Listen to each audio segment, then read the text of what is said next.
Au bord de l'eau. Chapitre 9. Page 252.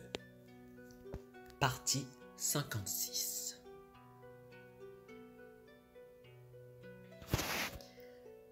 Zuba dit: Il m'est revenu aux oreilles qu'un bonze était arrivé récemment pour prendre la charge du jardin potager du grand temple Liagyao et qu'il s'appelait Lu Zizen.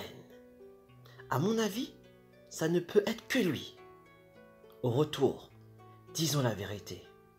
Quand nous avons voulu liquider l'autre dans la forêt des sangliers, ce bonze est venu à son secours et l'a escorté ensuite jusqu'à Kenzo, ce qui nous a empêchés d'agir. Nous rendrons les 10 onces d'or. L'officier loup sera chargé de s'occuper lui-même du bonze, et tout sera dit. De cette façon, moi et toi, nous nous tirerons proprement de cette épineuse affaire, sans ennui. Oui, bien parlé, approuva Don Cao. Leur plan secret une fois arrêté, ils n'en parlèrent plus davantage. Mais assez de détails oiseux. Don Cao et Zuba, sous la ferrure de sagesse profonde, cheminèrent encore pendant 17 ou 18 jours. Ils furent bientôt à quelques 70 lis de Kenzo. Désormais, il y avait du monde partout au long de la route, sans un endroit tranquille ou retiré. Sagesse profonde prit ses renseignements, alla faire halte dans un bois de pin et dit à Lin Chong: Frère, il n'y a plus loin d'ici à Kenzo. La route est maintenant pleine de monde, sans un endroit désert. Nous nous sommes renseignés, c'est comme cela. Et présentement, nous allons devoir vous quitter. Nous nous reverrons bien un de ces jours. Frère Bonze, retournez-vous-en et tenez mon beau-père au courant. Vous m'avez sauvé et protégé. C'est un bienfait que j'essaierai de vous revaloir tant que je vivrai. Alors, Sagesse profonde prit une dizaine ou une vingtaine de talles d'argent qu'il donna à Lin Chong. Il gratifia aussi les 2 gendarmes de quelques talles, non sans dire: Couillons que vous êtes! Normalement, nous aurions déjà tranché en route vos 2 têtes de maroufle. Mais, par considération pour notre frère, nous avons épargné vos foutues vies. Présentement, il n'y a plus grand chemin à faire. Tâchez donc de n'avoir plus de mauvais desseins. Jamais de la vie, protestèrent-ils.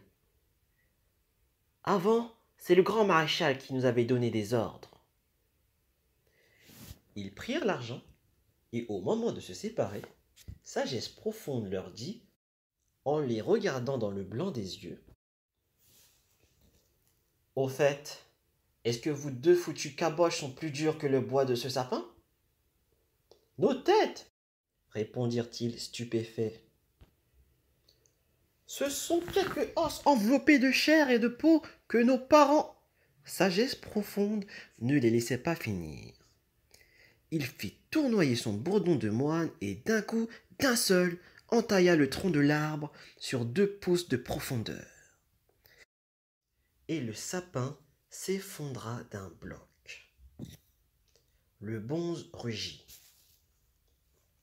Sachez donc, couillon, que si jamais vous aviez la moindre mauvaise intention, vos caboches subiraient le même sort que cet arbre. Puis, son bourdon à la main, il fit un grand geste en criant: Frère, adieu, veillez bien sur vous. Et il repartit seul vers Kai Feng Fu. Don Cao et Zuba étaient si ébahis qu'ils en avaient la langue hors du gosier et qu'il leur fallut longtemps avant de pouvoir la ravaler. Messire, dit Lin Chong, partons de notre côté. Vraiment, dirent-ils, quelle sauvagerie chez ce bonze. Il a abattu un arbre d'un seul coup. Hein, dit Li Chong. Ce n'est rien à côté de ce qu'il peut faire. Au grand temple Xiangyou, il avait un saule, eh bien, il l'a arraché d'un coup avec toutes ses racines. Les deux gendarmes restèrent à dodeliner la tête. C'est maintenant qu'ils comprenaient quel homme était le Zizen. Les trois voyageurs quittèrent alors la forêt de pins et cheminèrent jusqu'aux environs de midi. Ils aperçurent bientôt, au bord de la grande route, un cabaret. Ils y entrèrent. Lin Chong laissa les deux gendarmes s'asseoir à la place d'honneur. Pour la première fois depuis longtemps, Dong et Zhu avaient passé une matinée tranquille. Or, dans cette auberge, il y avait plusieurs tables et sièges, et 3 ou 5 gros mets fort affairés, préposés au filtrage du vin, qui couraient à droite et galopaient à gauche pour servir les clients. Lin Chong et les deux gendarmes restèrent assis pendant 1 heure sans que personne vînt s'occuper d'eux. Lin Chong, las d'attendre, se mit à frapper sur la table et cria.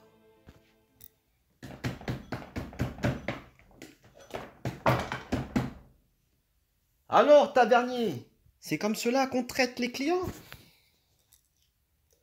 Sous prétexte que je suis un criminel, personne ne veut faire attention à moi. Je paie comme tout le monde, il me semble. Qu'est-ce que cela signifie? Le patron s'approcha. Je vois que vous n'avez pas compris mes bonnes intentions, dit-il. Refuser de me vendre du vin et de la viande? Tu appelles ça des bonnes intentions? Laissez-moi vous dire une chose. Il y a dans ce village un riche propriétaire dont le nom est Kai et le prénom Jin. Par ici, on l'appelle le grand officier Kai. Et parmi les rivières et les lacs, tout le monde le surnomme le petit ouragan. Note. Le monde des rivières et des lacs, Zhuanghu, c'est l'univers parallèle des vagabonds, trimards, brigands, redresseurs de torts, justiciers et chevaliers errants, et autres individus à forte personnalité, qui sont fréquemment en délicatesse avec la justice impériale. Note suivante. Xiao Zhantang, petit tourbillon ou petit ouragan. Un autre personnage, Li Qiu, s'appelle de son sobriquet En Yuang Feng, tourbillon noir. Fin de note.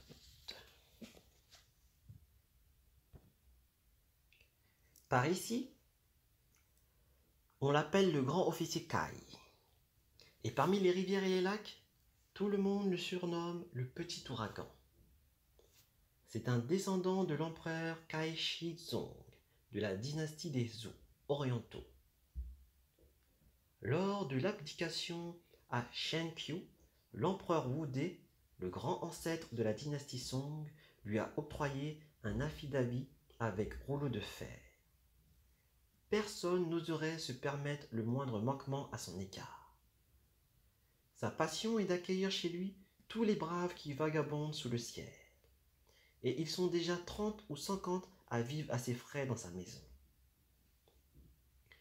Il nous a souvent répété, à nous qui sommes de cette auberge, s'il arrive un criminel envoyé au bagne, dites-lui de se rendre à mon manoir. Je me chargerai moi-même de l'aider financièrement. Si donc je vous avais vendu vin et viande, vous auriez mangé à en avoir la face toute rouge. Lui se dirait que vous avez de l'argent et par conséquent, il ne vous aiderait pas. Voilà pourquoi je vous disais que j'avais de bonnes intentions. À ces mots, Lin Chong dit au gendarme. Quand j'étais instructeur militaire à la capitale orientale, j'ai bien souvent entendu des soldats citer le nom du grand officier Kai. Qui eût dit qu'il se trouverait ici? Au fait, pourquoi n'irions pas ensemble lui demander asile? Don Cao et Zuba réfléchirent et opinèrent. S'il en est ainsi, que risquons-nous en effet? Tous trois reprirent leurs bagages et demandèrent. Tavernier, où se trouve le manoir du grand officier Kai? Nous allons le trouver de ce pas.